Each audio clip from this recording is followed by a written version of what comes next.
அதே மாதிரி இன்னொரு நிகழ்வும் நடக்குது. என்ன அப்படின்னா, முஆவியா பின் முஆவியா லைஸி ரலியல்லாஹு அன்ஹு அவங்க வந்து மரணிக்கிறதா அந்த சம்பவம். மதீனாவில் இவங்க மரணிக்கிறாங்க. இங்கே நபி ஸல்லல்லாஹு அலைஹி வஸல்லம் அவங்களுக்கு இது சொல்லப்படுது. இந்த ஒரு முக்கியமான சம்பவம் என்னன்னா, ஜிப்ரீல் அலைஹிஸ்ஸலாம் ரசூலுல்லாஹ்ட்ட வர்றாங்க. தபூக்கில் இருக்கும்போது ஜிப்ரீல் அலைஹிஸ்ஸலாம் ரசூலுல்லாஹ்ட்ட வர்றாங்க. தனியாக வரல, 70,000 வானவர்களை கூட்டிகிட்டு வந்திருக்காங்க. அப்போ ரசூலுல்லாஹ் கேட்குறாங்க, என்ன இன்றைக்கி வித்தியாசமான நிகழ்வாக இருக்குது, இவ்வளோ வானவர்களை கூப்பிட்டு எங்கே வந்திருக்கீங்க அப்படின்னா, இந்த மாதிரி மாவியர்ல மரணிச்சிட்டாங்க, அவங்களுக்காக தொழுகை நடத்துறதுக்காக அல்லாஹ் எங்களை உத்தரவு போட்டிருக்காங்க. ரசூலுல்லாஹ் இங்கே இருக்கிறதுனால அங்கே நாங்கள் தொழுகை நடத்துறதுக்காக ரசூலுல்லாஹ் அல்லாஹ் எங்களுக்கு உத்தரவு போட்டிருக்கான் அப்படிங்கிறாங்க. அப்போ ரசூலுல்லாஹ் கேட்குறாங்க, என்ன காரணம் இந்த மாதிரி வானத்துலேருந்து நீங்கள் வந்திருக்கிறீங்க அப்படின்னு கேட்கும்போது, அவர் குல்ஹுவல்லாஹு சூராவை அதிகம் விரும்பக்கூடியவராக இருந்தார். அப்போ குல்ஹுவல்லாஹு சூராவை விரும்பக்கூடியவராக இருந்தார். அதனால் அல்லாஹ் எங்களை அனுப்பியிருக்கிறான், அவர் எல்லா நிலையிலையும் இது ஓதுவார் அப்படின்னு சொல்லிட்டு ரசூலுல்லாஹ் சொல்கிறாங்க. இது ஜிப்ரீல் அலைஹிஸ்ஸலாம் விளக்கம் சொல்கிறாங்க. ரசூலுல்லாஹ்வுக்கு ஜிப்ரீல் அலைஹிஸ்ஸலாம் கற்றுக் கொடுக்குறாங்க. அப்போ குல்ஹுவல்லாஹு சூராவுடைய மகத்துவம் பார்த்துங்க.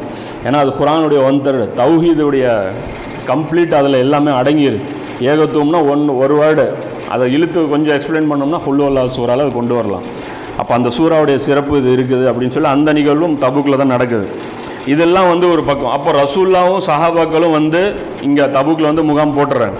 போட்டதுக்கப்புறம் அந்த எதுக்காக ரசூலுல்லாஹ் வந்தாங்க, அந்த ஏரியாவில் இருக்கக்கூடிய அந்த குறுநில மன்னர்களை தங்களுடைய கண்ட்ரோலில் கொண்டு வரதுக்காக தான் ரசூலுல்லாஹ் வந்தாங்க. அப்போ அந்த நேரத்தை வந்த நோக்கத்தை நிறைவேற்றும் விதமாக அங்கே வந்துட்டதுனால இவங்களை எதிர்த்து சண்டை போட வேண்டியது ரோமாபுரி. அப்போ அவங்க வரல. ஸோ அதனால் இவங்க என்ன பண்ணுறாங்கன்னா, இவங்க அங்கே இருக்கக்கூடிய அந்த ஐலாங்கிற அந்த சின்ன ஒரு ஏரியாவை சார்ந்த அந்த மன்னர் தூதரை அனுப்பிச்சு ரசூலுல்லாஹ்ட்ட ஒப்பந்தம் போட்டுறாங்க. இது ஒரு நபிஸ்ல இது முஸ்லீமில் 4583வது ஹதீஸாக இது இருக்குது. ரசூலுல்லாஹ்வுக்கு ஒரு வெள்ளை கலர் கோவேறு கழுதையை பரிசளிக்கிறாங்க. ரசூலுல்லாஹ் என்ன பண்ணுறாங்க, தாம் போத்திருந்த அந்த போர்வையை அந்த மன்னருக்கு கொடுக்குறாங்க. அது பாதுகாப்புடைய ஒரு அடையாளமாக, இந்த போர்வையை பார்த்துக்கிட்டா உங்களுக்கு ஒரு அடைக்கலம் கிடைக்குங்கிற அந்த அடையாளமாக ரசூலுல்லாஹ் அதை கொடுத்துட்றாங்க. கொடுத்துட்டு டீல் பேசுகிறாங்க. ஒவ்வொரு மாதமும் 100 தீனார் நீங்கள் இஸ்லாமிய அரசாங்கத்துக்கு நீங்கள் கொடுத்துடணும், ஜிஸியாவை நீங்கள் கொடுத்துடணும், நாங்கள் உங்களை பாதுகாப்போம்.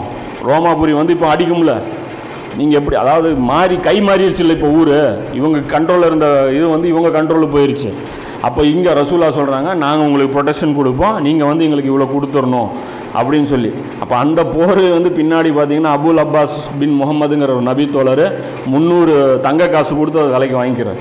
ரசூலுல்லாஹ்வுடைய போர் அப்படின்னு சொல்லிட்டு அவர் அதை வாங்கிக்கிறார்.